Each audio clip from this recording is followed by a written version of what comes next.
اللهم إني أسألك علما نافعا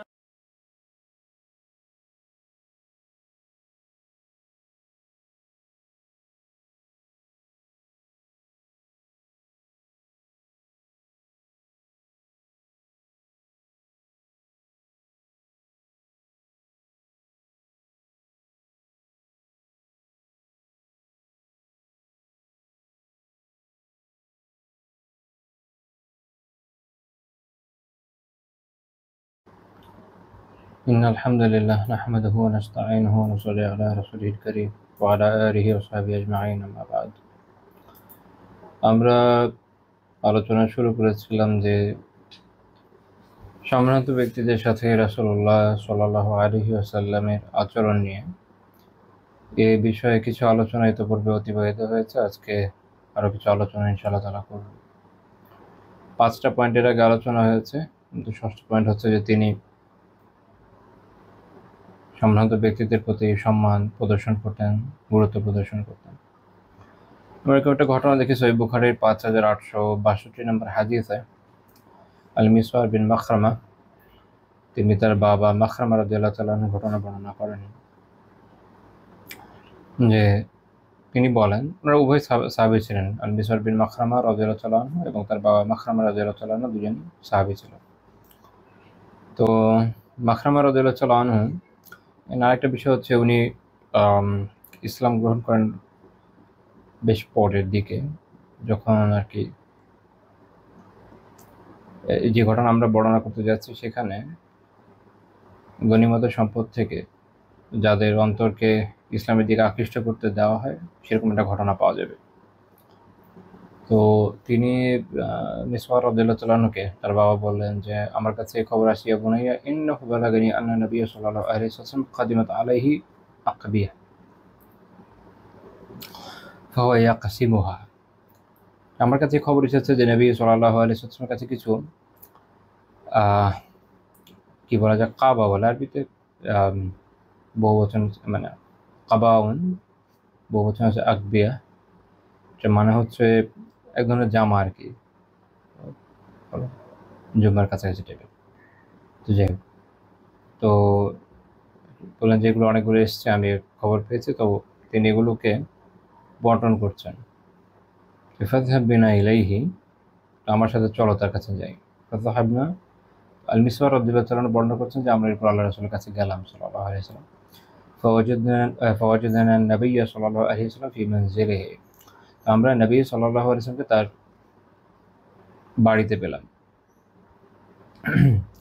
তো তিনি মাখরামা রাদিয়াল্লাহু তাআলা মিসওয়ার রাদিয়াল্লাহু তাআলাকে বলেন যে ইয়া বুনাইয়া উদউ ইলিয়া নবী সাল্লাল্লাহু আলাইহি ওয়াসাল্লাম, হে আমার ছেলে, তুমি আমার জন্য নবী সাল্লাল্লাহু আলাইহি ওয়াসাল্লামকে ডাকো। তো এখানে একটা বিষয় যে আল্লাহ রাসূল সাল্লাল্লাহু আলাইহি ওয়াসাল্লাম তার ঘরের ভিতরে আছেন। তো এমনিতে অতি মর্যাদাবান যেসব ব্যক্তি হয়, বিশেষ করে যারা শাসক হয়, বাচ্চা হয়, তাদের ক্ষেত্রে মানুষের চিন্তা থাকে অনেকটা এরকম যে তাকে এখন ডাকবো, এটা তো আসলে হয় না, তাই না? মানুষ দেখা যায় বাইরে বিনীতভাবে দাঁড়িয়ে থাকে যে কখন আসে, আমি একটু যদি সুযোগ করতে পারি।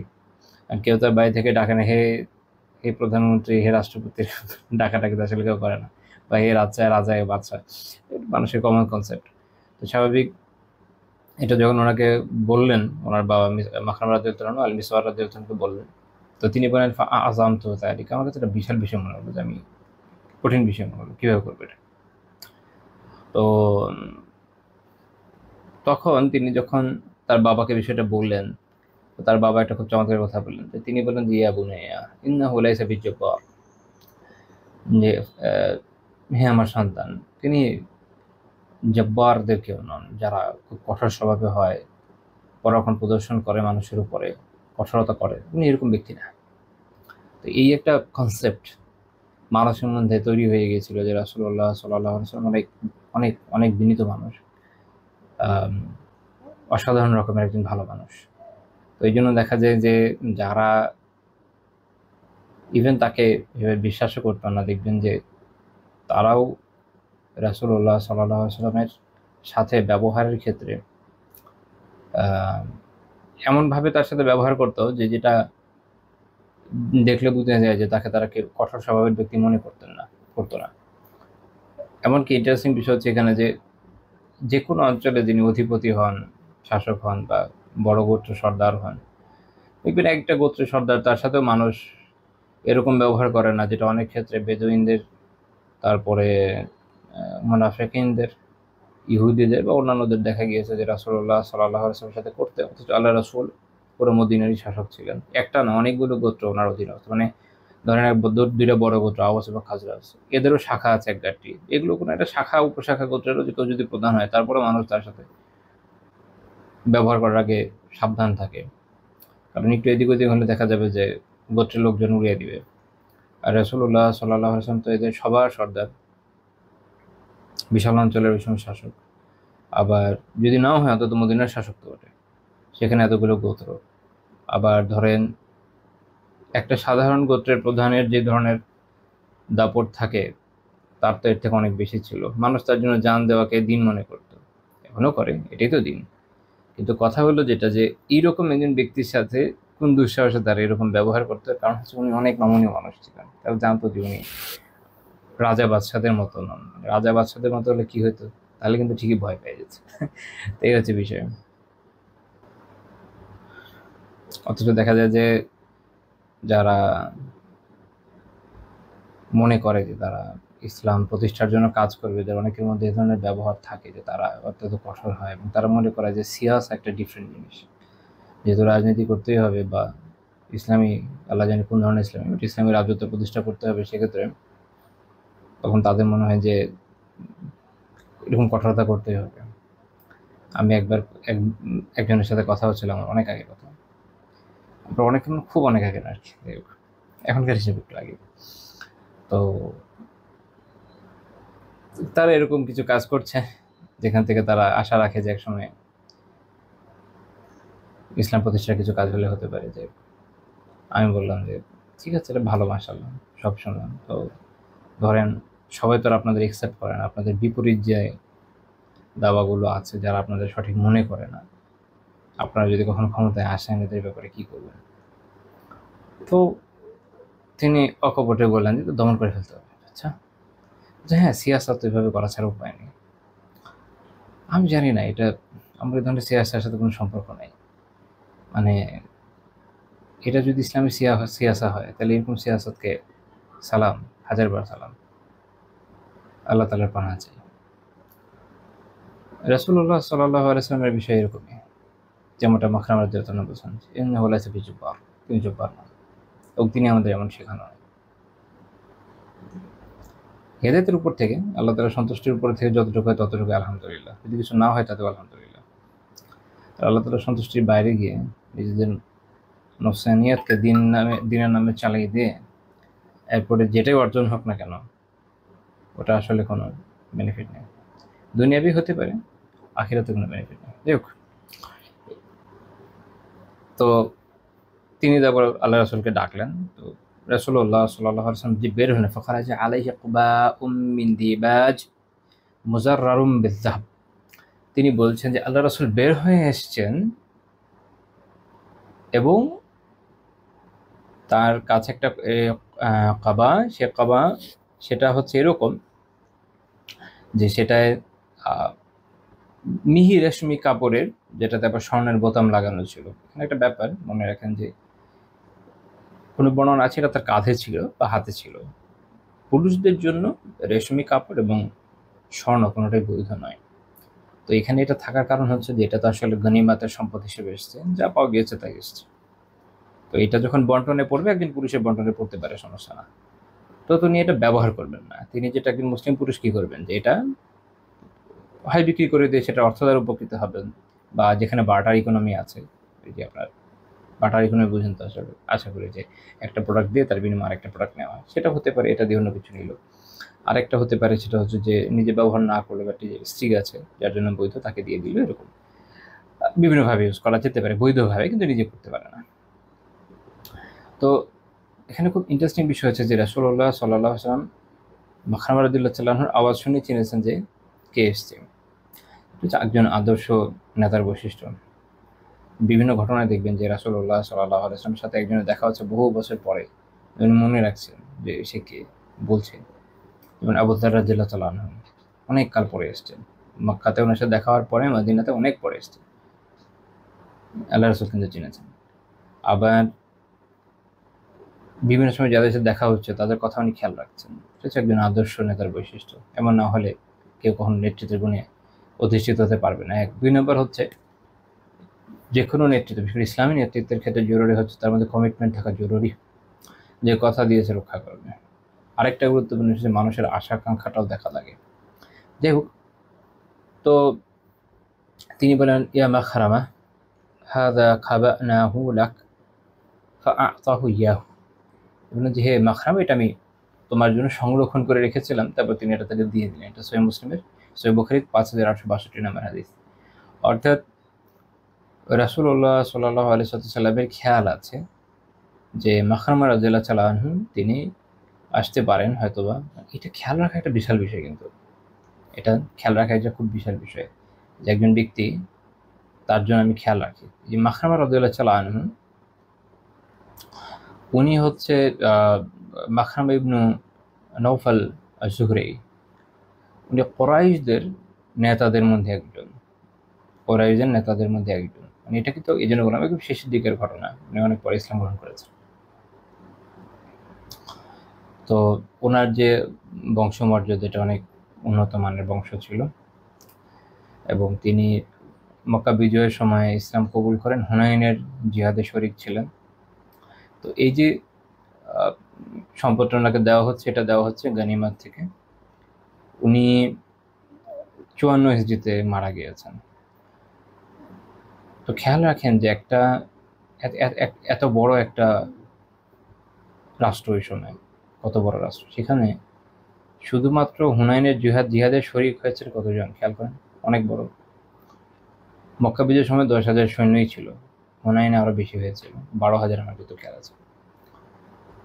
স্পেসিফিকলি খেয়াল রাখা একজন, সবার তো সম্ভব হয়নি, কিন্তু যারা রইস, যারা নেতৃস্থানীয় ব্যক্তি, আল্লাহ রাসূল খেয়াল রাখছেন যে মাখরামা আসে নাই, কিন্তু পরে আসতে পারে, তিনি তার জন্য আলাদা করে রাখছেন। এই যে একটা গুরুত্বপূর্ণ বিষয় যে যিনি সম্ভ্রান্ত ব্যক্তি, আমি তার জন্য আলাদা করে রাখি, এটা তার মন জয় করতে সাহায্য করবে। এটা এখানে এটা হয়েছে।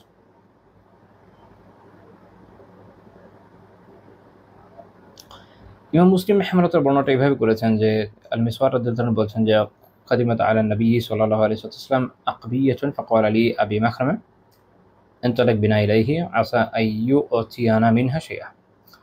যে নবী সাল্লাল্লাহু আলাইহি ওয়াসাল্লামের কাছে কিছু কাবা এসছে, আমার কাবাকে নিয়ে চলো তার কাছে, আশা করা যায় যে উনি আমাদের কিছু দেবেন।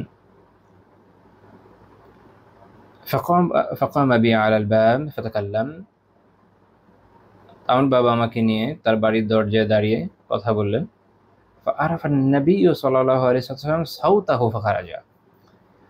এটা আগের বর্ণনাকে সুস্পষ্ট করে যে নবী সাল্লাল্লাহু আলাইহি ওয়াসাল্লাম তার আওয়াজ চিনে ফেললেন।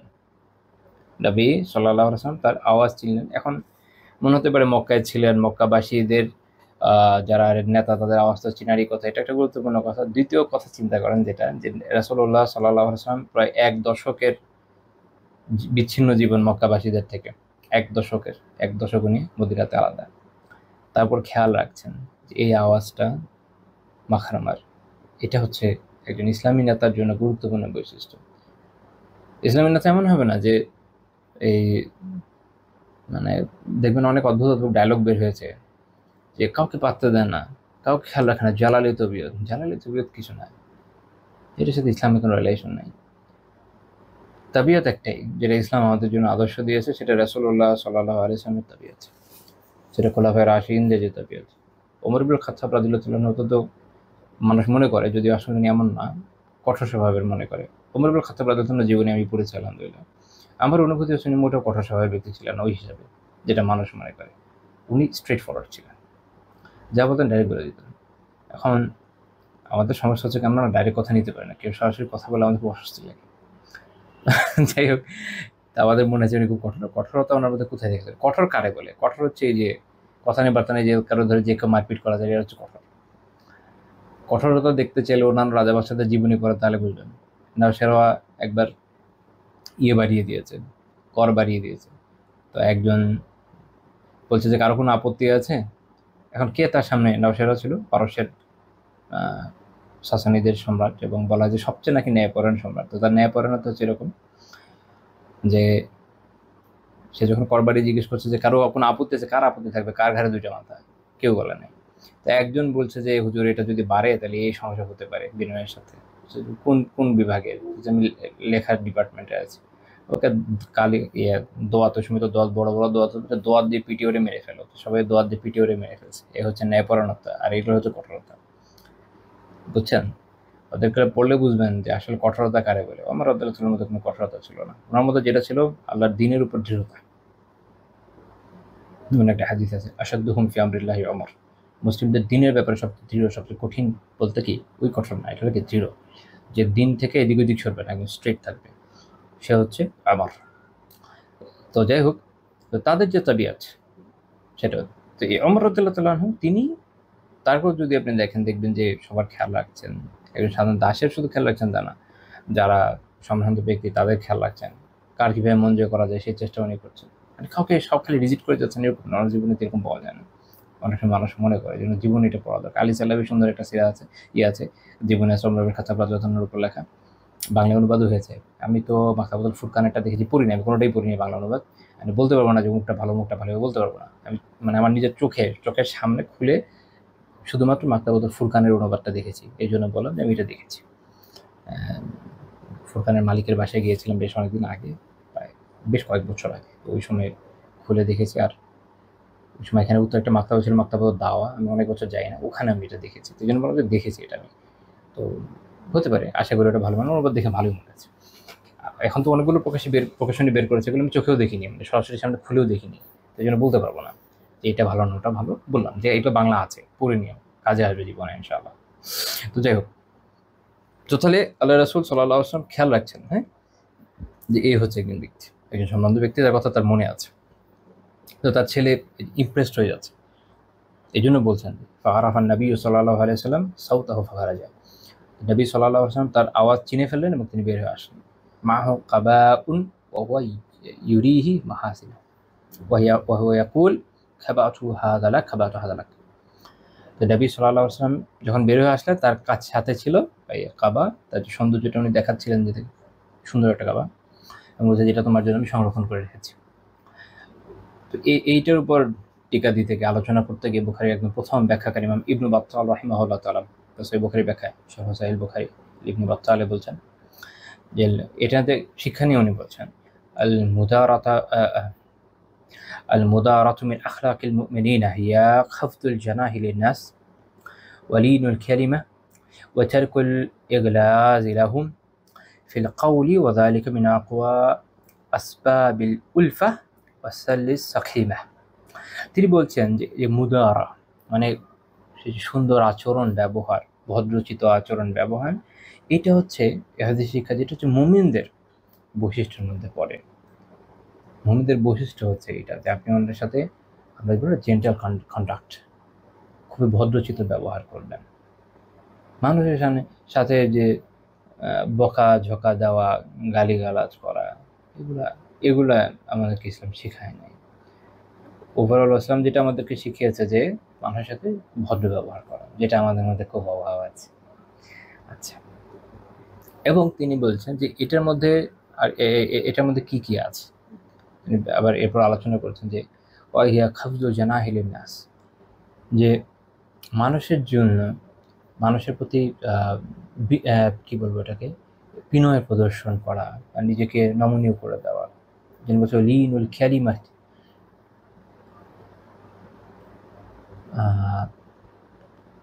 নমনীয় কথাবার্তা বলা, সফট ওয়ার্ডস, এরকম খুব সফটনেসের সাথে কথা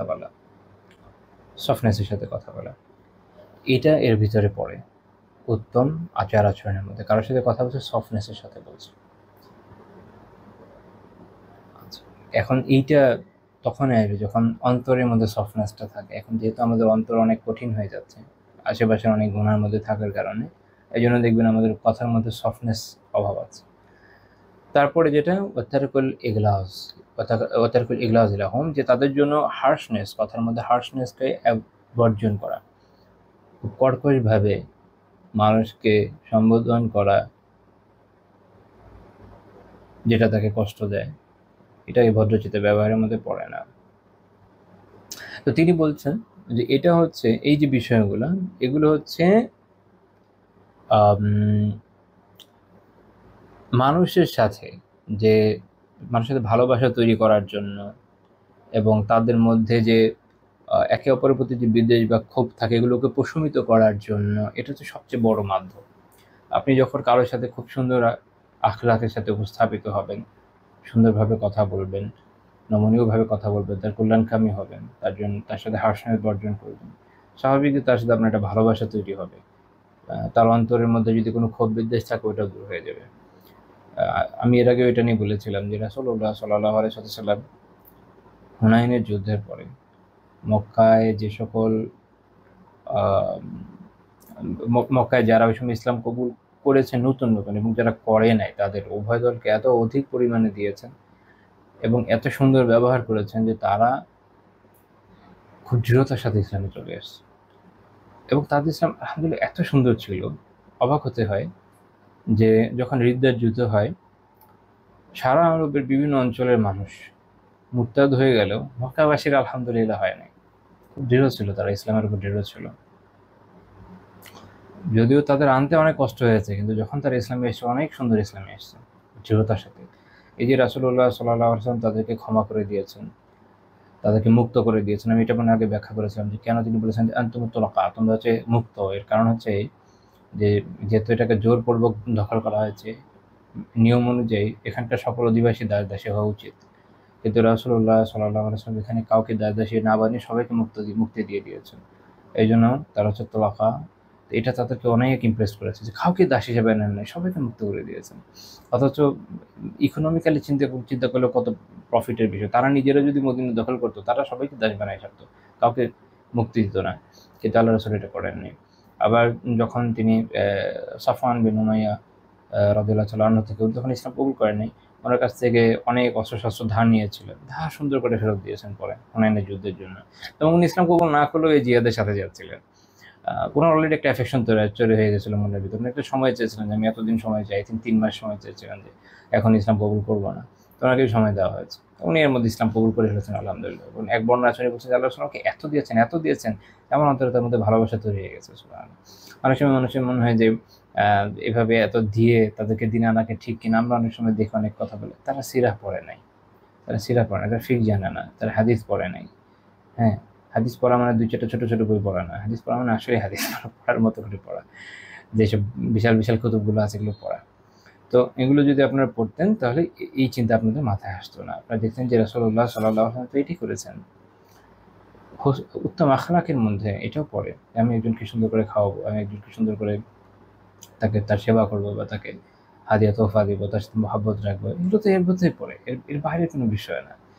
আচ্ছা, তারপর আসেন 7 নম্বর পয়েন্ট, যে তিনি মনোযোগের সাথে তাদের কথা শুনতেন। তো এই ধরনের ব্যক্তি যখন যারা সম্ভ্রান্ত ব্যক্তিরা আসতেন, এই জন্য দেখবেন যে অনেক প্রতিনিধি দলের লোকজন যখন আসে, তারা তাদের গোত্র সম্ভ্রান্ত ব্যক্তি হতেন, যার কথা অন্যরা মানবে। অর্থাৎ গোত্র থেকে যে দূত কিন্তু যে কাউকে পাঠানো হতো না, আমাদের দেশের মতো না। আমাদের দেশে আপনারা জানেন যে আমাদের দেশে অনেক সুন্দর সিস্টেম আছে, একটা পররাষ্ট্র ক্যাডার আছে, বাট এই ক্যাডার থেকে রাষ্ট্রদূত হয় কম, পলিটিক্যাল নিয়োগ হয় অনেক বেশি। মানে যার যেখান থেকে মন চায়, কোনো ইউনিভার্সিটির প্রফেসর, কোনো অবসরপ্রাপ্ত অফিসার, সেনাবাহিনীর অমুক তমুক সাবেক ঘুষখোর পুলিশ কর্মকর্তা, মনে হলো অমুক ইউনিভার্সিটির টিচার আমার খুব জিগরি দোস্ত লাগে, আমার খুব কাজের লোক, উঠাই নিয়ে এসে প্রাইজ পোস্টিং দিয়ে দেয়, রাষ্ট্রদূত বানিয়ে দেয়। তারা কেউ চিনে না, তারা কেউ মানে না, সেগুলো কিছু জানেও না। এই জন্য বাংলাদেশের দেখবেন যে পররাষ্ট্রনীতি 12টা বেজে যাচ্ছে। এর থেকে অনেক বেশি সিভিলাইজড পররাষ্ট্রনীতি ছিল ওই সময়কার জাহিলিয়াতের আরবের যাদের বিভিন্ন গোত্র ছিল তাদের মধ্যে। গোত্রের মধ্যে যে সবচেয়ে নির্ভরযোগ্য লোক, যার কথা ওনারা মানে যে হ্যাঁ সে যদি তথ্যটা নিয়ে আসে সঠিক নিয়ে আসবে, ওই আস্থা আছে, তাকে তারা পাঠাতো, যে কাউকে পাঠাই দিতে পারে। তো এই জন্য আমি মাঝে মাঝে একটা কথা বলি যে আমার দেশ এবং আমাদের সিচুয়েশন উপর বেস করে সেরা বোঝা যাবে না, বা প্রাচীন জিনিস বোঝা যাবে না। এটাকে ইংরেজিতে একটা সুন্দর নাম আছে, এটা প্রেজেন্টিজম। তাহলে আপনি ভুল বুঝবেন, ওই সময়কার পরিবেশ এবং প্রেক্ষাপট বুঝে কথা বলতে হবে। যাই হোক, তো এরকম যারা আসতেন দেখবেন আল্লাহ রাসূল সাল্লাল্লাহু আলাইহি ওয়াসাল্লাম খুব মনোযোগ দিয়ে তাদের কথা শুনতেন। আনাস রাদিয়াল্লাহু আনহু বর্ণনা করেন সহিহ বুখারী হাদিস একদম শুরু 63 নম্বর হাদিস শুনতে হাদিস। তিনি বলছেন যে একদিন আমরা নবী সাল্লাল্লাহু আলাইহি ওয়াসাল্লামের সাথে মসজিদে বসা ছিলাম। দাখালা রাজুলুন আলা জামাল, তখন একজন লোক উট নিয়ে এসে হাজির হয়েছেন। তো সে এসে জিজ্ঞেস করছে এরকম মুহাম্মদ, তোমাদের মধ্যে মুহাম্মদকে? তো তিনি বলছেন, আনাস রাদিয়াল্লাহু আনহু বলছেন যে নবী সাল্লাল্লাহু আলাইহি ওয়াসাল্লাম আমাদের মাঝখানে তখন বসা। তো আমরা বললাম যে এই যে ফর্সার ব্যক্তি হাযা রাজুলুল আবিয়াজুল মুত্তাকি, যে হেলান দিয়ে বসা ফর্সা ব্যক্তি, ইনি হচ্ছেন নবী মুহাম্মদ সাল্লাল্লাহু আলাইহি ওয়াসাল্লাম। তো সে আবার ইনশিওর করার জন্য আবার জিজ্ঞেস করছে যে ইবনে আব্দুল মুত্তালিবের সন্তান, যেহেতু ওনার দাদা প্রসিদ্ধ ছিলেন, তো এই অনুযায়ী, কারণ ওনার বাবা উভয় প্রসিদ্ধ ব্যক্তি ছিলেন না, মানুষ ভাবে চিনত না, কিন্তু আব্দুল মুত্তালিবকে চিনত, এই জন্য সে অনুযায়ী বলছে যে ইবনে আব্দুল মুত্তালিবের সন্তান। তো তখন নবী সাল্লাল্লাহু আলাইহি ওয়াসাল্লাম নিজে উত্তর দিলেন, লাকাদ আজাবতুকা, আমি তোমার প্রশ্নের জবাব দিব। তার মানে হচ্ছে এখানে উদ্যোগ আছে যে তার তুমি প্রশ্ন করো, আমি জবাব দেবো, এটা পরের অংশ হবে, কিন্তু এটা উনি শুধু এতটুকু বলেছেন, ওটুকু উদ্যোগ যে তারপরে তুমি প্রশ্ন করো। তো সেই ব্যক্তি উনি বলছেন যে ইন্নী সাইলুকা মুশাদ্দিদুন আলাইকা ফিল মাসআলা ফালা তাজিদ আলাইয়া ফি নাফসিক, আমি আপনাকে কিছু কঠিন প্রশ্ন করবো, এটা আপনি আপনার নিজের উপর নিয়ে না, বা এটা নিয়ে রাগ করবেন না, এটা বোঝানোর জন্য এটা বলবো। আল্লাহ রাসূল বলেন যে সাল আম্মা বাজালাক, তোমার যেটাতে ইচ্ছা ওটাতে শুরু করে প্রশ্ন। তো উনি প্রশ্ন করলেন যে আসআলুকা বিরাব্বিকা ওয়া রাব্বি মান ক্বাবলাকা আল্লাহ ওয়া রাসূলুকা ইলা নাসি কুল্লিহিম, যে আমি আপনাকে আপনার রবের এবং আপনার পূর্ববর্তীদের রবের কসম দিয়ে জিজ্ঞেস করছি যে আল্লাহ তাআলাই কি আপনাকে সকল মানুষের কাছে পাঠিয়েছেন? তো তিনি বললেন যে আল্লাহুম্মা নাম, হ্যাঁ আল্লাহ জানেন যে সত্য, তিনি পাঠিয়েছেন। তারপর আবার প্রশ্ন করলেন যে আনশুদুকা বিল্লাহি আল্লাহু আমারকা আন নুসাল্লি as-সালাওয়াতিল খামসা ফিল ইয়াউমি ওয়াল লাইলা, আমি আপনাকে আল্লাহ তাআলার কসম দিয়ে জিজ্ঞেস করছে যে আল্লাহ তাআলাই কি আপনাকে আমাদেরকে প্রতিদিনের রাতে 5 ওয়াক্ত সালাত আদায় নির্দেশ দিয়েছেন? তিনি বললেন যে আল্লাহুম্মা নাম, হ্যাঁ আল্লাহ জানেন যে হ্যাঁ। তো এইভাবে উনি এরপরে জিজ্ঞেস করলেন যে আমাদেরকে যে এই মাসে অর্থাৎ রমাদানে সিয়াম পালনের নির্দেশ দিয়েছেন কিনা, তারপরে আমাদের ধনী থেকে সাদাকা নিয়ে অর্থাৎ যাকাত নিয়ে গরিবদের মাঝে বিতরণের নির্দেশ দিয়েছেন কিনা। সবকিছু নবী সাল্লাল্লাহু আলাইহি ওয়াসাল্লাম বললেন যে আল্লাহুম্মা নাম, হ্যাঁ আল্লাহ জানেন, হ্যাঁ তিনি নির্দেশ দিয়েছেন। তখন এই ব্যক্তি বলেন যে আমানতু বিমা জিতা বি, আপনি যা নিয়ে এসেছেন আমি তার প্রতি ঈমান আনলাম। ওয়া আনা রাসূলু মা ওয়ারাইহি মিন কওমি, আমি আমার যে জাতি যাদেরকে আমি পেছনে রেখেছি তাদের পক্ষ থেকে একজন বার্তাবাহক। ও আনা জিমাম ইবনু সালাবা, আমি জিমাম বিন সালাবা, ওনার নাম হচ্ছে একজন সাহাবী জিমাম বিন সালাবা রাদিয়াল্লাহু আনহু, আখু বানি সাদ বিন বকর, বনু সাদ বিন বকরের উনি ভাই, এটা তিনি বোঝাতে চাচ্ছেন উনি বনু সাদ বিন বকরের প্রতিনিধি। তো এই যে একজন ব্যক্তি, এটা তার চালচলন থেকে বোঝা যাচ্ছে যে উনি কারো পক্ষ থেকে এসেছেন। নবী সাল্লাল্লাহু আলাইহি ওয়াসাল্লাম উত্তমভাবে তার কথা শুনেছেন মনোযোগের সাথে। এমনিতে মনোযোগ দিয়ে কারো কথা শোনা, এটা আপনি দেখবেন যে রাসূলুল্লাহ সাল্লাল্লাহু আলাইহি ওয়াসাল্লামের সারা জীবনের বৈশিষ্ট্য। তিনি খুব মনোযোগ দিয়ে অপরের কথা শুনতেন এবং সব শোনার পরে রিপ্লাই করতেন। এটা সাহাবীদের, তাবেঈদের, সালাফদের, বড় বড় ইমামদের সবার জীবনীতে কম বেশি পাবেন। এর বিপরীতে আমরা আমাদের অনেকের মধ্যে এরকম একটা অভ্যাস তৈরি হয়েছে যে আমরা কথার মাঝখানে কেটে দিই, মানে অল্প একটু বলার পরে আমি কথা বলা শুরু করে দিলাম, এরকম আর কি। এইটা সঠিক অভ্যাস না, এটা একটা বাজে অভ্যাস। এবং এটার ফলে পর্যায়ে গিয়ে পৌঁছেছে যে ধরেন কেউ কথা বলছে, আমি যদি মনোযোগ দিয়ে সবটা শুনি, শোনার পর যে আমি উত্তর দিব, সে উত্তরের জন্য সে অপেক্ষা করবে না। তার মনে হবে যে যেহেতু আমি তার কথার মাঝখানে কথা কাটি নাই, তাহলে আমার কোনো কথা নাই, সে এরপর আরেক টপিকে চলে যাবে, আমি তো আগেরটার উত্তর দিব, ওই সময়টা তো আমার দেওয়া লাগবে। এটা মাঝে মাঝে খুব বিব্রতকর পরিস্থিতিতে ফেলে, কিন্তু এটা হয়ে গেছে। আমি জানি না কেন হয়েছে, বাট এটা হয়ে গেছে। এটা বাচালতার জন্যই কিনা হয়তো আল্লাহ তাআলাই জানে। তো এইটা আমরা আল্লাহ রাসূলের জীবনীতে পাই না। আমরা দেখি যে রাসূলুল্লাহ সাল্লাল্লাহু আলাইহি ওয়াসাল্লাম মনোযোগের সাথে সবার সকল কথা শুনতেন, পুরোটা শোনার পর সে অনুযায়ী রিপ্লাই দিতেন, এবং একজন ভালো শ্রোতা হওয়া এটা জরুরি। কিন্তু শোনার ভিতরে আদর্শটা আছে, আমাদের মধ্যে কেন থাকছে না? আল্লাহ তাআলা আমাদের শুধরাই দেন। এরপরে পয়েন্ট 8 নম্বর পয়েন্ট, তিনি এরকম সম্ভ্রান্ত ব্যক্তিদের যে অজুহাত এটা মেনে নিতেন এবং তাদের ভুল ভ্রান্তিগুলোকে উপেক্ষা করতে বলতেন। তাই এর আগেও কিছুটা আলোচনা করেছিলাম যে সুনান আবু দাউদের 4375 নম্বর হাদিস, আয়েশা রাদিয়াল্লাহু তাআলা আনহা বলেন যে রাসূলুল্লাহ সাল্লাল্লাহু আলাইহি ওয়াসাল্লাম বলেছেন, আকিলু যাবিল হাইআত আসারাতিহিম ইল্লাল হুদুদা। সহিহ সুনান এসেছে, শেখ আলবানী রাহিমাহুল্লাহ সহিহ বলেছেন যে যারা দুল হাইআত মানে হচ্ছে, এটা একটু ব্যাখ্যা সাপেক্ষ। বলা যায় যে যাদের মধ্যে, এক কথা যদি অনুবাদ করতে চাই, যাদের মধ্যে খুব ভালো বৈশিষ্ট্য রয়েছে, ওই সম্ভ্রান্ততাও একটা ভালো বৈশিষ্ট্য। তো তাদের যে আসারাত মানে হচ্ছে তাদের যে জাল্লা, তাদের যে স্খলন আছে, ত্রুটি বিচ্যুত, এটা খুব বড় মাপের হারামগুলো না, কবিরা গুনাহগুলো না, সাধারণ ত্রুটি বিচ্যুতি, এই জন্য বলা হচ্ছে আসারাত। এগুলোকে উপেক্ষা করো বা মাফ করো, ইল্লাল হুদুদা, হুদুদ ব্যতীত। হুদুদ মানে আল্লাহ তাআলা যেগুলো সাজা, যে হাদ সুনির্ধারিত করেছেন, এখানে কারো ব্যাপারে কোনো চলবে না, কোনো সুপারিশও চলবে না, কিচ্ছু করার নেই। যেমন আপনারা জানেন যে বনু মাখজুমে ফাতিমা নামক একজন নারী রাদিয়াল্লাহু তাআলা আনহা, উনি একজন সাহাবী। অনেকে এমনভাবে বলে মনে হয় উনি সাহাবী না, উনি সাহাবী। ওনার পরবর্তী জীবনে ইসলাম অনেক সুন্দর ছিল এবং তার প্রতি রাসূলুল্লাহ সাল্লাল্লাহু আলাইহি ওয়াসাল্লাম এবং তার স্ত্রীরা পরবর্তী জীবনে অনেক ইহসান করেছেন। তিনি মাঝে মাঝে আসতেন, আয়েশা রাদিয়াল্লাহু তাআলা বর্ণনা করেছেন, মাঝে মাঝে আসতেন বিভিন্ন প্রয়োজন পূরণ করতে পারেন। তার উপর একটা সাজা কায়েম হওয়ার কারণে মানে মানুষ এমনভাবে উত্থাপন করে যেন আল্লাহ কার না কার গল্প শোনাচ্ছে। ভাই, আল্লাহ রাসূলের জীবনে থাকে একটা মানুষ, একজন সাহাবী, রাসূলকে দেখেছেন, তার মর্যাদা অনেক উপরে, মুখ সামনে কথা বলেন।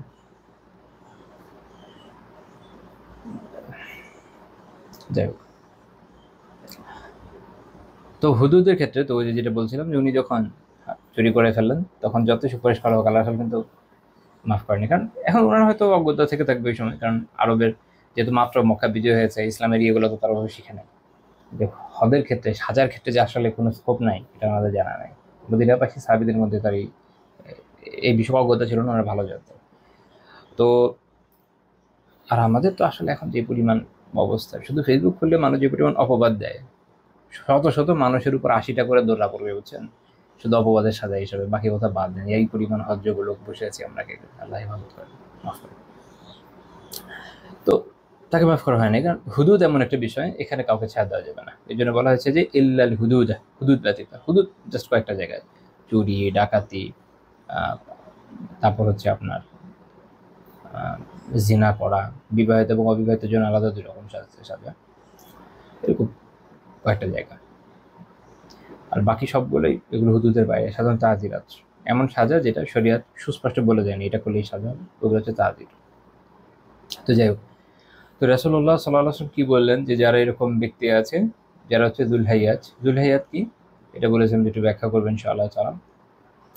এটা নিয়ে আলিমরা আলাদা কথা বলেছেন। ইমাম শাফিঈ রাহিমাহুল্লাহ বলেছেন, হুয়া মান লাম ইয়াযহার মিনহু যামবুহু, যার থেকে তার গুনাহ প্রকাশ পায়নি, এমন ধরনের মানুষ, ভালো মানুষ, নেককার মানুষ, এখন তার কোনটা ভুল হয়ে গেছে। যেমন ইবনুল মালাক রাহিমাহুল্লাহ তাআলা বলছেন যে আল হাইআতু আল হালাতু আল্লাতী ইয়াকুনু আলাইহা আল ইনসানু মিন আল আখলাকিল মারদিয়্যাহ। আল হাইয়া হচ্ছে মানুষের এমন একটা অবস্থা যখন তার মধ্যে সন্তোষজনক আখলাক থাকে। তো এরকম সুন্দর আখলাকওয়ালা মানুষ, নেককার মানুষ, সম্ভ্রান্ত মানুষ, অভিজাত মানুষ, বদমাইশ না, কিন্তু ভালো করে বুঝেন, এমন কেউ না যার মানে যে অনেক গুনাহগার, ফাসেক। হ্যাঁ, আমি যে শুরুতে যেহেতু বলেছি যারা সম্ভ্রান্ত, তখন অনেকের মাথায় ঢুকে যাবে যে সম্ভ্রান্ত মানে হয়তো সে ফাসেক হলে, সুস্পষ্ট গুনাহগার হলে, প্রতিদিন পার্টি শার্টি করে বেড়ায়, আছে না, বিভিন্ন ইচ্ছামি ফাইলামি গুনাহ নষ্টামির মধ্যে লিপ্ত, সে না, তার কথা আমরা বলছি না। এই জন্য আমি ব্যাখ্যা করে দিচ্ছি যে দুলহাইয়া কি জিনিস বুঝেন, সব ক্ষেত্রে না। যদি কারো মাঝে আভিজাত্য থাকে, বংশীয়, আর্থিক, সেই সাথে নেককার হয়, দিনদার হয়, উত্তম চারিত্রিক বৈশিষ্ট্য থাকে, আমরা তার কথা বলছি। আলহামদুলিল্লাহ, খুব ভালো মানুষ। এখন যে কারোরই কি হয়, জাল্লাত আছে, যে কারোরই ত্রুটি আছে, যে কেউ পদস্খলিত হয়, আমিও হই, আপনিও হন, সবাই, তখন এটা হচ্ছে তার কথা। এমন লোকের যদি কোনো ত্রুটি বিচ্যুতি পাওয়া যায়, তখন আল্লাহ রাসূল সাল্লাল্লাহু আলাইহি ওয়াসাল্লাম বলছেন কি, যে তখন এটা তোমরা মাফ করে দাও, তাকে যত সম্ভব সেভ করা যায়। নেককার মানুষ, ভুল হয়ে গেছে, তার ওজরটা কবুল করে, এর জন্য কথা। তো কেউ কেউ এরকম বলেছেন যে অল্প হলেও সাজা দেওয়া দরকার, যেন তার এটা তাদিবের জন্য, আদব শেখানোর জন্য, সাজার মতো অনেকটা, এরকম না। المقصود الفقهية العفو جائز في تعذير إذا كان لحق الله تعالى تعذيرات এমন সাজা যেটা হদ হিসাবে শরীয়ত নির্ধারিত করে নয় এমন সাজাগুলোর ক্ষেত্রে, যেখানে বিচারকের এখতিয়ার থাকে, তাদের মধ্যে বিচারকের এখতিয়ার থাকে, কতটুকু দিবে, কি দিবে, কোন কোন মানে কি পরিমাণে দিবে, ইত্যাদি ইত্যাদি। যেমন কারাবাস যদি দেয় এতদিন দিবে কিনা, আর্থিক দণ্ড বা এর যা যেটা হয়, এটা বিচারকের এখতিয়ার থাকে, এরকম সুস্পষ্ট থাকে না যে ঠিক এই হইতে হবে। এরকম শরীয়ত এগুলো একদম সুস্পষ্ট করে একটা সীমা বেঁধে দেয় না, এই জন্য একটা হাদ না। তো এক্ষেত্রে বলা হচ্ছে যে যদি আল্লাহ তাআলার হকের ক্ষেত্রে তাআদির হয়, সেটা তাকে মাফ করে দেওয়া, এটা জায়েজ বিচারকের জন্য। বিচারক চাইলে মাফ করে দিতে পারে যদি দেখে যেটা মাফ করার মতো। তো এটার দলিল হচ্ছে এই হাদিস।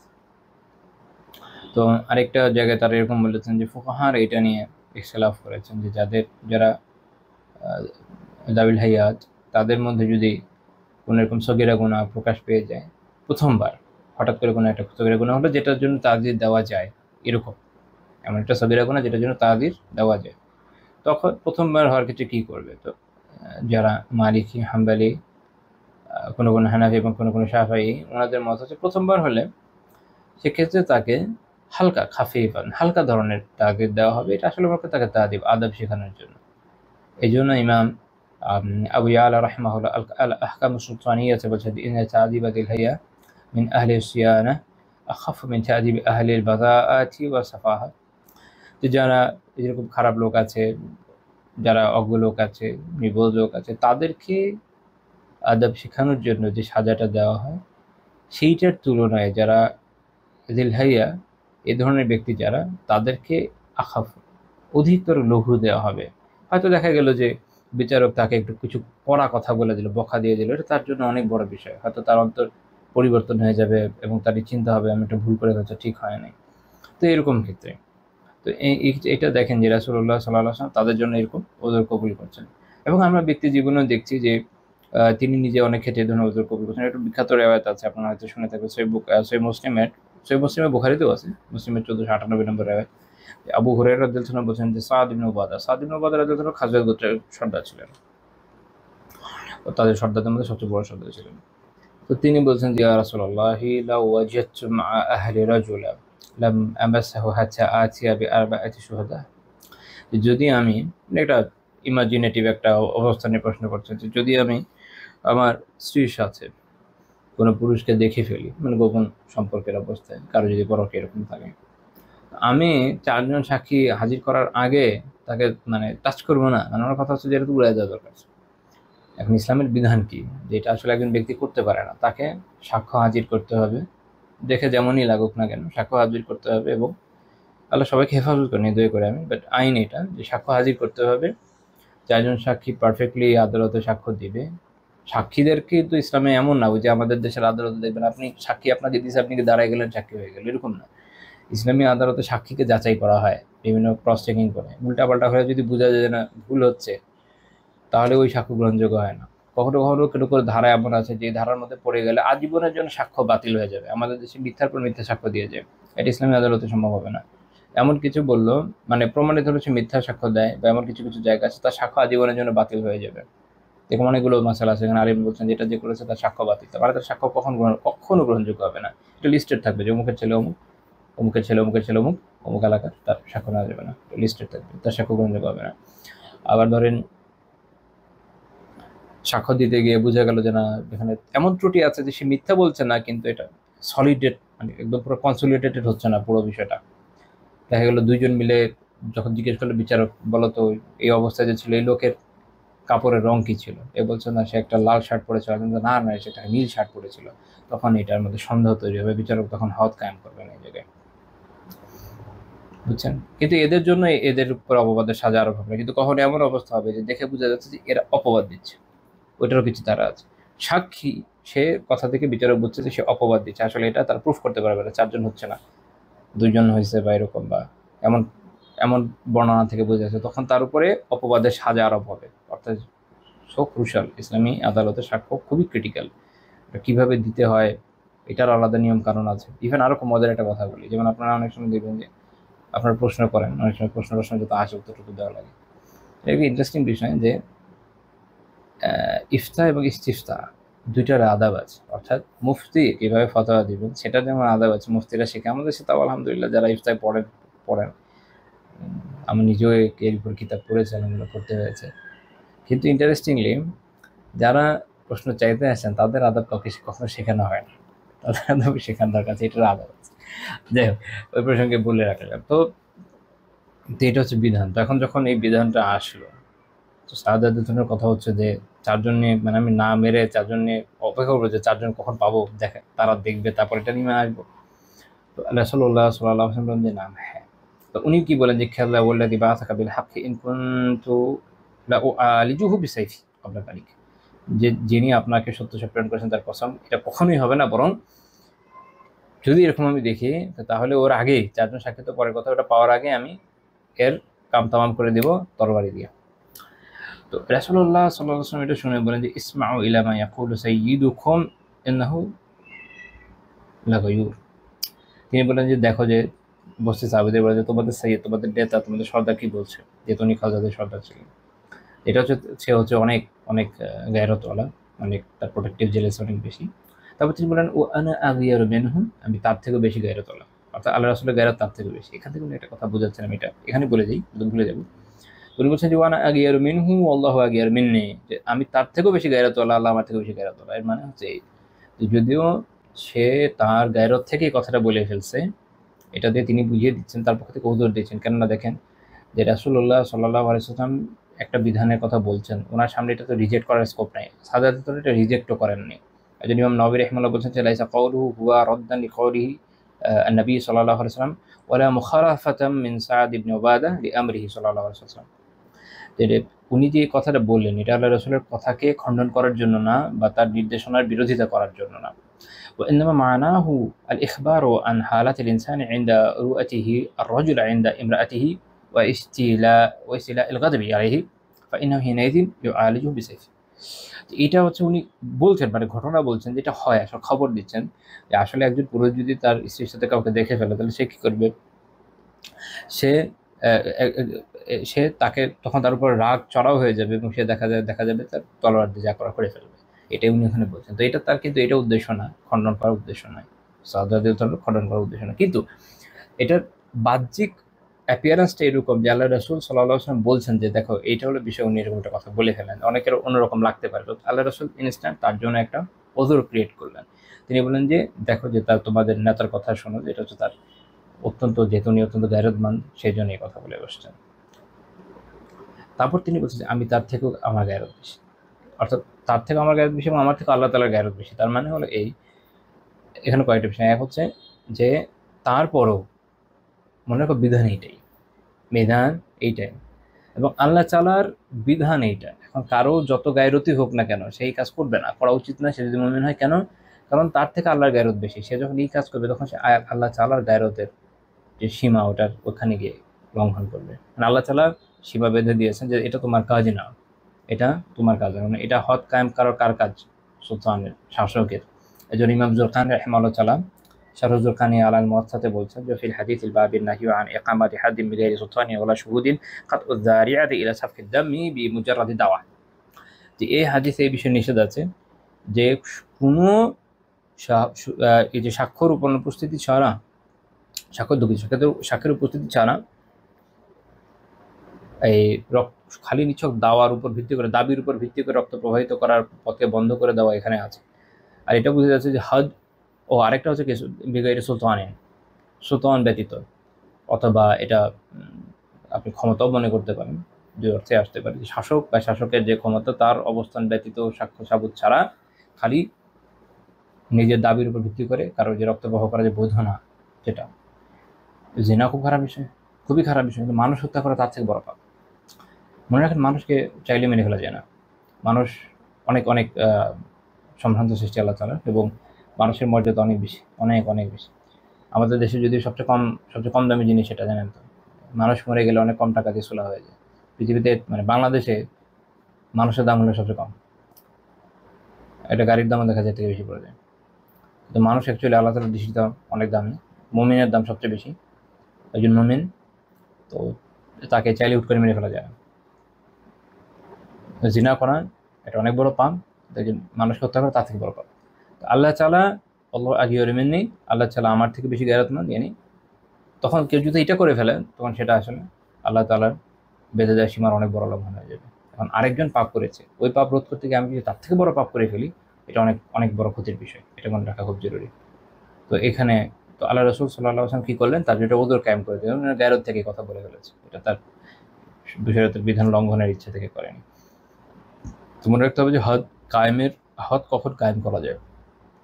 মুয়াত্তাতে সহিহ সনদে ওমর ইবনে খাত্তাব রাদিয়াল্লাহু আনহু বর্ণনা আছে যে তিনি বলেছেন যে আর রাজমু ফি কিতাবিল্লাহি হাক্কুন আলা মান জানা মিনার রিজালি ওয়ান নিসাই ইযা কামাত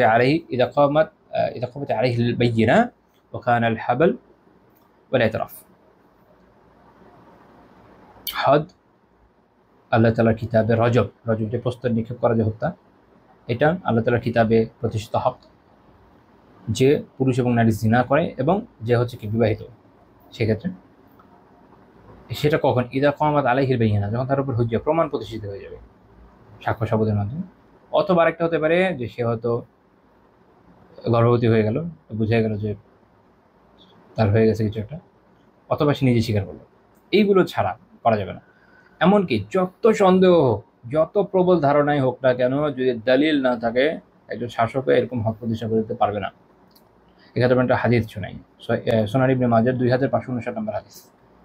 রাসূলুল্লাহ সাল্লাল্লাহু আলাইহি ওয়াসাল্লাম নিজে বলেছেন, লাউ কুনতু রাজিমান আহাদাম বিগাইরি বাইয়িনা, আমি যদি কোনো প্রমাণ প্রতিষ্ঠা ছাড়াই কাউকে রজম করতাম, লা রাজামতু ফুলানা, আমি অমুক নারীকে রজম করে দিতাম, অমুক নারীকে প্রস্তরটিকে হত্যা করতাম, যদি প্রমাণ ছাড়াই করতাম। কেন? ফাকাদ যাহারা মিনহা রিবা ফি মানতিকিহা ওয়া হাইয়াতিহা ওয়া মা ইয়াদখুলু আলাইহা।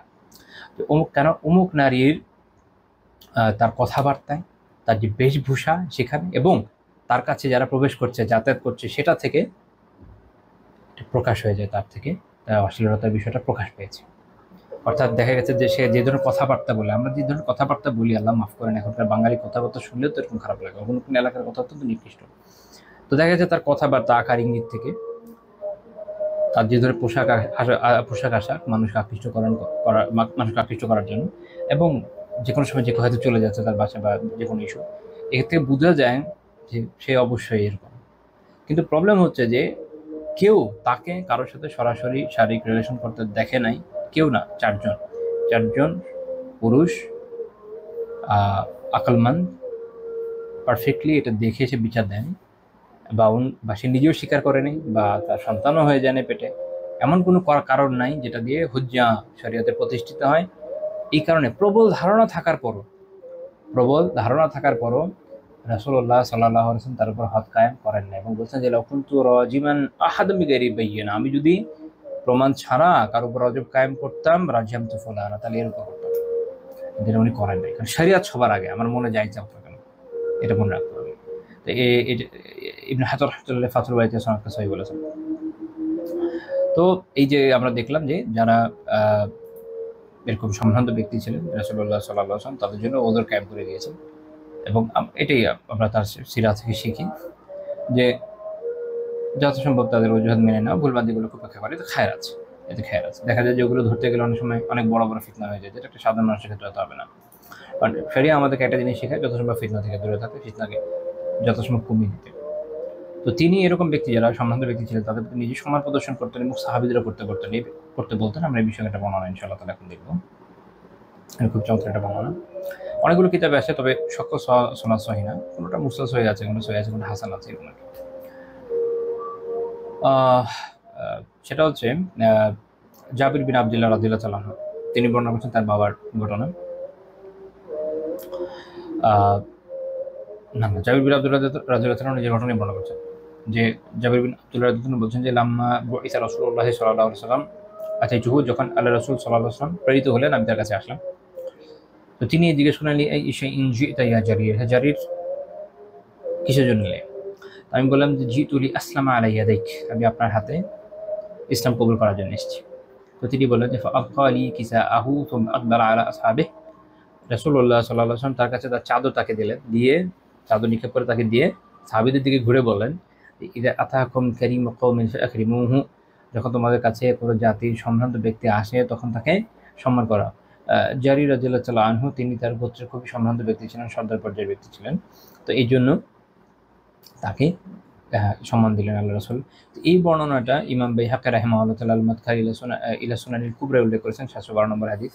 তো এটার বিষয়ে ইমাম বাইহাকী রাহিমাহুল্লাহ বলেছেন যে রুইয়া হাযাল কাউল মিন আওজুহিন উখরা কুল্লিহা দাঈফা ওয়া লাহু শাহিদুন মুরসালুন বিইসনাদিন সাহিহ, যে এটার এই বর্ণনা এবং আরো অনেকগুলো বর্ণনা আছে, সবগুলো আসলে দাঈফ, তবে এর সাক্ষ্য শাহেদ আছে একটা মুরসাল সহিহ বর্ণনাতে। আমরা ওই বর্ণনাটা যদি একটু দেখি যে কোনটার কথা উনি বলছেন, তো সেটা হচ্ছে ইমাম শাহাবী রাহিমাহুল্লাহ একটা বর্ণনা পাওয়া যায়। আচ্ছা, আমরা আরেকটা বর্ণনা পাই, এটার অনেকগুলো বর্ণনা আছে, যেমন আমি বললাম যে সবগুলো একত্রিত করলে একটা পুরো পিকচার চলে আসে। সংক্ষেপে বলি, মূল পিকচারটা হচ্ছে এই যে জারীর রাদিয়াল্লাহু তাআলা যখন আসলেন, অনেক সাহাবীরা বসা ছিলেন, তো তিনি যখন আসলেন তারা তার জন্য সরে জায়গা করে দেয় নাই। তো তিনি কোথায় যাবেন? তো এক বর্ণনা আছে যে রাসূলুল্লাহ সাল্লাল্লাহু আলাইহি ওয়াসাল্লাম প্রথমে নিজের ডানে দেখলেন, বামে দেখলেন, কোথাও কোনো খালি জায়গা নেই, তো তখন তিনি তার নিজের যে চাদর এটা তাকে দিয়ে দিলেন, আচ্ছা এটা নিয়ে তুমি যেখানে আছো ওখানে বসে পড়ো। তো এটা হলো তাকে সম্মান দেখানোর জন্য, কেউ জায়গা দিচ্ছে না, তো উনি তাকে দিয়ে দিলেন যে তিনি এটা গোত্রের সর্দার আসেন। তো জারীর রাদিয়াল্লাহু তাআলা আনহু ওটা নিয়ে চুমু দিলেন, চোখে বোলালেন, কপালে বোলালেন, তারপর নিজের ঘাড়ে রেখে দিলেন, ওটার উপর উনি বসলেন না এবং বললেন যে আল্লাহ তাআলা আপনাকে সম্মানিত করেছেন, আপনি আমাকে সম্মানিত করেছেন। তারপর আল্লাহ রাসূল এই কথাটা বললেন। এটা হচ্ছে সবগুলো বর্ণনার মানে একত্রীকরণ করলে আমরা যেই ওভারঅল একটা পিকচার পাই সেটা। ইমাম বাইহাকী রাহিমাহুল্লাহ তাআলা শুআবুল ঈমান এর বর্ণনাটা এইভাবে এনেছেন। সেটা হচ্ছে আনাস রাদিয়াল্লাহু আনহু বলেন যে দাখালা জারীর ইবনে আব্দুল্লাহ রাদিয়াল্লাহু তাআলা আনহু আলা নবী সাল্লাল্লাহু আলাইহি ওয়াসাল্লাম। আগেটা ছিল জারীর রাদিয়াল্লাহু তাআলা নিজের বর্ণনা, আর এটা হচ্ছে আরেকজন প্রত্যক্ষদর্শী বর্ণনা। আনাস রাদিয়াল্লাহু আনহু বলছেন যে জারীর রাদিয়াল্লাহু তাআলা আনহু নবী সাল্লাল্লাহু আলাইহি ওয়াসাল্লামের কাছে আসলেন, ফাদান্না নাসু বিমাজালিসিহিম, তো লোকজন যেটা করলো যে তাকে মানে এভাবে যেভাবে বসেছিল, ফালাম ইয়াসি ইলাহু আহাদুন, তার জন্য কেউ জায়গা করে দেয়নি, জায়গা নিয়ে কৃপণতা করলো। এখানে বোঝা গেল যে যখন সম্মানিত কেউ আসে, আমাদের উচিত হলো আমাদের জায়গা ছেড়ে দিয়ে তাকে এগিয়ে যাওয়ার সুযোগ করে দেওয়া। অনেক ক্ষেত্রে যেটা হয় যে আমরা এটা মনে করি যে না কি দরকার, আমি জায়গা নিয়ে বসছি, ইভেন আমি নিজে একটু মনে করতাম যে দরকার নেই চার গোড়া, না এটা ইসলামের আদবের মধ্যে পড়ে যে যখন কেউ সম্মানিত কে আসে আপনি ছেড়ে দেন একটু জায়গা, ইনশাআল্লাহ এর জন্য সওয়াব পাবেন, কারণ হাদিসে নির্দেশনা আছে। তো তখন আনাস রাদিয়াল্লাহু বলছেন যে ফারামাহু রাসূলুল্লাহ সাল্লাল্লাহু আলাইহি ওয়াসাল্লাম বিবুরদাতি, আল্লাহ রাসূল তার যে চাদর আছে এটা তাকে নিক্ষেপ করে দিলেন, বললেন যে ইজলিস আলাইহা, এটার উপর বসো, এটা তাকে সম্মান দেবে, যেহেতু আসতে পারছেন না, দূরে বসবেন, নিজেকে যেন অসম্মানিত না ভাবেন, এই জন্য তাকে চাদরটা দেবে, তুমি এর উপর বসো। তো জারীর রাদিয়াল্লাহু তাআলা আনহু সেটা নিলেন, নিয়ে সেটা তার মুখে হ্যাঁ গলায় স্পর্শ করলেন, চুমু দিলেন, তারপর তার পিঠে রেখে দিলেন, আলা যুহরি, এটা তার পিঠে রেখে দিলেন সম্মান দিয়ে, এটা আল্লাহ রাসূলের চাদর পর বসলেন না। তিনি বললেন যে আকরামাকাল্লাহু ইয়া রাসূলুল্লাহ কামা আকরামতানি, আল্লাহ রাসূল আপনি যেভাবে আমাকে সম্মান দিয়েছেন আল্লাহ আপনাকে সম্মান দেবেন। এই যে একটা ইম্প্যাক্ট দেখেন একজন ব্যক্তির উপর কি ধরনের প্রভাব পড়ে, খুব সুন্দর ব্যবহার। তো তখন আল্লাহ রাসূল সাল্লাল্লাহু আলাইহি ওয়াসাল্লাম সাহাবীদের মুখে বললেন মান কানা ইউমিনু বিল্লাহি ওয়াল ইয়াউমিল আখির সালাসা, তিনবার বললেন যে আল্লাহ তাআলার উপর ঈমান রাখে এবং কিয়ামতের উপরে শেষ দিবসের প্রতি ঈমান রাখে, বিশ্বাস রাখে, তিনবার বলেন ফাইযা আতাহু কারীমু কওমিন ফালিয়ুকরিমহু, তাহলে তার কাছে যদি কোনো জাতির কোনো কওমের সম্প্রদায় সম্মানিত ব্যক্তি আসে সেজন্য তাকে সম্মান করে। তো এটা শুআবুল ঈমানে আসছে হাদিসটা। এটা তাহকিকে আল মাসাদুল হাদিসিয়াতে শেখ আব্দুল লতিফ আল হামিদ উনি বলছেন সনদ হাসান লিগাইরিহ। আচ্ছা, আর ইবনু মাজাহ রাহিমাহুল্লাহ তাআলা এটার একটা অংশ নিয়ে আসছেন আব্দুল ইবনে ওমর রাদিয়াল্লাহু তাআলা আনহু থেকে, সুনান ইবনে মাজাহ 3712 নম্বর হাদিস। রাসূলুল্লাহ সাল্লাল্লাহু আলাইহি ওয়াসাল্লাম বলেছেন ইযা আতাকুম কারীমু কওমিন ফাকরিমুহু, যদি যখন তোমাদের কাছে কোনো জাতির সম্মানিত ব্যক্তি আসবে তাকে সম্মান করো। শেখ আলবানী রাহিমাহুল্লাহ তাআলা এটাকে হাসান বলেছেন। তো অনেকজন সাহাবীর বর্ণনা আমরা দেখলাম, মূল কথা এটাই যে তাহলে যখন সম্মানিত কেউ আসবে তখন তাকে জায়গা ছেড়ে দাও, তাকে সম্মান করে। সম্মান বিভিন্নভাবে হতে পারে, জায়গা ছেড়ে দিয়ে হতে পারে, ভালো খাইয়ে হতে পারে, সুন্দর জায়গায় বসে হতে পারে, যে কোনোভাবে হতে পারে। শেখ সুলাইমান বিন ইব্রাহিম আল্লাহিম আমার খুব পছন্দের একজন শেখ আলেম, খুব চমৎকার যে মুহাদ্দিস হাফিজাহুল্লাহ তাআলা, ওনার কিতাব হচ্ছে মারাকিল ইজ্জাহ ওয়া মাকওয়িমাতিস সাআদাহ। উনি ওখানে শেখ আব্দুল আজিজ বিন বাজ রাহিমাহুল্লাহ তাআলা একটা কথা উল্লেখ করেছেন। শেখ বিন বাজ রাহিমাহুল্লাহ তাআলা বলেছেন আল মুমিনু ইউনজিলু নাসা মানাজিলাহুম, মুমিন ব্যক্তি মানুষকে তার মর্যাদা অনুযায়ী স্থান দেয়। লা ইয়াজআলুহুম আলা হাদ্দিন সাওয়া, সে সবাইকে একই স্তরে রাখে না, সবাইকে একই জায়গায় ফি ইকরামিহিম ওয়া তাকতিরিহিম, তাদের সম্মান মর্যাদার ক্ষেত্রে সবাইকে কি করে না, একই স্তরে রাখে না, এবং প্রত্যেকে তার যেটা অবস্থান সে অনুযায়ী রাখে। এটা শিখতে হবে আমাদেরকে, যেটা আমাদের নাই। বাল আলা হাসাবি মারাতিবিহিম ফিদ্দীনি, বরং কি অনুযায়ী স্থান দেয় সেটা উনি ব্যাখ্যা করেছেন। বাল আলা হাসাবি মারাতিবিহিম ফিদ্দীনি, দ্বীনের ক্ষেত্রে তাদের যে অবস্থান সেই অনুযায়ী। ওয়া মারাতিবিহিম ফিল কিবারি সিন, তাদের যে বয়সের কতটুকু প্রবীণ সে অনুযায়ী, অর্থাৎ যে বেশি বয়স্ক তাকে বেশি সম্মান দেওয়াটা, কারণ আমরা বয়স অনুযায়ী সম্মান দেওয়ার একটা বেশি বিষয় আছে। ওয়া মারাতিবিহিম ফি ওয়াযাইফিহিম আশ-শারঈয়্যা, তারপর ধরেন শরীয়তের দৃষ্টিকোণ থেকে তাদের যে দায়িত্বের মর্যাদা সে অনুযায়ী। ফাল কাযী লাহু হাক্কুহু, তারপর তিনি বলছেন যে কাজী, যে ইসলামের বিচারক, তার হক আছে। ওয়াল আলিমু লাহু হাক্কুহু, যে একজন আলিম তার হক আছে। ওয়া সুলতানু লাহু হাক্কুহু, যে একজন সরে সুলতান শাসক তার হক আছে। ওয়াল আমিরু লাহু হাক্কুহু, কেউ যদি সুলতান অধীনস্থ আমির হয়, এখনকার সময় মন্ত্রী টাইপের লোকজন, তাদের হক আছে। ওই শেখ কাবির সিন্নি লাহু হাক্কুহু, আবার যিনি বয়োজ্যেষ্ঠ একজন শেখ, তার হক আছে। বলে ওয়ালি, মানে বয়স্ক বয়োজ্যেষ্ঠ ব্যক্তি। বলে ওয়ালিদুল লাহু হাক্কুহু, পিতার হক আছে। বলে আখুল খেবির লাহু হাক্কুহু, নিজের থেকে বড় কোনো ভাই তার হক আছে। বলে জারুল লাহু হাক্কুহু, প্রতিবেশী তার হক আছে। ওয়াহাকাযা ফাকুল্লু ইনসানিন ইউতা হাক্কাহু আল মুনাসিবা লাহ বিহাসাবি মা জাআত বিহি শারিয়া। এভাবে প্রত্যেক মানুষকে শরীয়ত যা নির্দেশ দিয়েছে সে অনুযায়ী তার যে উপযুক্ত হক সেটাকে সে দেয়। এটা হচ্ছে একটি মুমিনের বৈশিষ্ট্য। আল্লাহ তাআলা আমাদেরকে বৈশিষ্ট্য দান করেন, এই দোয়া করি আমি। মানে আমাদের অবস্থা হচ্ছে এরকম যে দেখা গেছে যে আমরা হয় কাউকে বেশি উপরে উঠে ফেলি বা কাউকে বেশি বেশি নিচে নামিয়ে ফেলি। কাউকে বেশি পছন্দ হয়ে গেলে একদম আসমানে উঠে ফেলি, আবার কাউকে অপছন্দ হলে একদম জমিনে নামিয়ে দিই। মনে রাখবেন এগুলো সঠিক কাজ না। যাকে আমি অপছন্দ করি কিন্তু আলহামদুলিল্লাহ সে দিনদার নেককার, হয়তো কিন্তু ভালো আলিম, তার মধ্যে অনেক খায়ের আছে, মানুষ তার দ্বারা উপকৃত হচ্ছে, আমার যেমনই খারাপ লাগুক না কেন আমি তার ব্যাপারে সীমা লঙ্ঘন করতে পারি না, তাকে আমি মাটিতে নামাই দিব না, বরং তার যে অবস্থান আছে ওখানেই রাখবো। হ্যাঁ, যদি আমার মত পার্থক্য থাকে বলতে পারি, হ্যাঁ ওনার সাথে এই বিষয়ে আমি ডিফার করি, এটা আমার পছন্দ না, ওনার এই কথাগুলো আমার সঠিক মনে হয় না। আলহামদুলিল্লাহ, আহলুল খায়ের। ইমাম আহমদ রাহিমাহুল্লাহ তাআলার কাছে একজনের ব্যাপারে জিজ্ঞেস করলো যে মুখে আপনি কি বলেন? খুবই ভালো মানুষ, রাজুল সালেহ, নেককার মানুষ। তো বললো যে সেটা আপনার ব্যাপারে এই বলে। উনি বলছেন যে উনি একজন নেককার মানুষ, আমার দ্বারা পরীক্ষিত হয়েছে। সুন্দর কথা, আমার বিষয়টা উনি পরীক্ষায় পড়ে গেছেন, আমার জায়গায় ভুল করছে, ঠিক আছে, উনি তো ভালো মানুষ। মানে আমি এমন কে, তাই না? আমি এমন কেউ না, আপনি এমন কেউ না, আমরা নবী সাধারণ মানুষ, লেম্যান, দিন পালন করছে আলহামদুলিল্লাহ, আল্লাহ শুকরিয়া। আল্লাহ তাআলার দান কতজনকে দেয় নাই, আমাদের দিয়েছে, আল্লাহ শুকরিয়া। না আমাদের সাথে কারো মতভেদ হলো, বিরোধিতা হলো, এটা মানে তো আর এই না যে সে খারাপ হয়ে যাচ্ছে। হ্যাঁ, যদি আসলে শরীরের দৃষ্টিকোণ থেকে খারাপ হয় এটা ভিন্ন কথা, তখন বলা যায় যে হ্যাঁ তার মধ্যে এই সমস্যা আছে, তার থেকে দূরে থাকেন, সতর্ক করে দেওয়াটা আলাদা কথা। কিন্তু আলহামদুলিল্লাহ অধিকাংশ ক্ষেত্রে স্বাভাবিকভাবে একটা মানুষ ভালোর উপরে আছে। কিন্তু শুধু আমার সাথে বা আপনার সাথে একটু খারাপ হচ্ছে কোনো বিষয় নেই, জরুরি না, এটা বরং এটাই জরুরি, যেটা না বলাই ভালো। কি দরকার? তার থেকে যদি মানুষের খায়ের হয় তো হতে থাকে আলহামদুলিল্লাহ, চুপ করে বসে থাকে যতক্ষণ না এমন কিছু করছে যেটা আসলে দিনের জন্য ক্ষতিকর, তখন মানুষকে বলে। এখন এইখানে দেখবেন দিনের জন্য ক্ষতিকর কিছু একটা করে বসলো বা এমন কিছু করলো যেটা সঠিক না। এখন আমার সাথে বা আপনার সাথে আমরা ধরলাম যে কয়েকজন ব্যক্তি, তার সাথে এই ব্যক্তির একটা কোনো জায়গায় সংঘর্ষ ছিল অনেক আগে, সে এত চুপ করে বসেছিল, যখন দেখছে যে না কেউ একজন পোস্ট দিয়েছে, কেউ একজন বলা শুরু করেছে, সে লাফি ঝাঁপি চলে আসবে। এটাও করেন না, তখন এটা আপনার ব্যক্তিগত বিদ্বেষ শুরু দেওয়া হলো। আপনি আগে দেখেন পরিস্থিতি এবং নিজের নিয়তকে যাচাই করেন, যদি আসলেই দিনের জন্য হয় তখন বলেন, সমস্যা না। আবার সেটাও বলার ক্ষেত্রে দেখেন যে আপনি শরীয়তের সীমা যেন লঙ্ঘন না করেন। কারণ আমরা হয় কি যে, যেমন অনেক সময় কারো লেখা বলে খারাপ লাগে যে হয়তো কোনো একজন ব্যক্তি আরেকজনকে রদ করছে, বা ধরেন কোনো একজন আলিম আরেকজন আলিম নিয়ে লিখছে, ইলমি খণ্ডন হচ্ছে, মাশাআল্লাহ শুনি, আমরা উপকৃত হই এরকম দেখলে। তো দেখা গেল এমন সব ত্রুটি বলে যাচ্ছে, এমন কোনো ইস্যু ধরছেন যেটা আসলে প্রয়োজন নাই। মানে এটা কেন এখানে আসার তো কোনো দরকার নেই। মানে ধরতে হলে দুনিয়া সবই ধরবো এটা তো হতে পারে না, তাহলে তো কেউই বাঁচবে না। সেটা ধরেন যেটা ধরার মতো, তাই সুন্দর, আলহামদুলিল্লাহ, সেটা দেখে সবাই উপকৃত হবে। কিন্তু মানুষ শিখবে কি?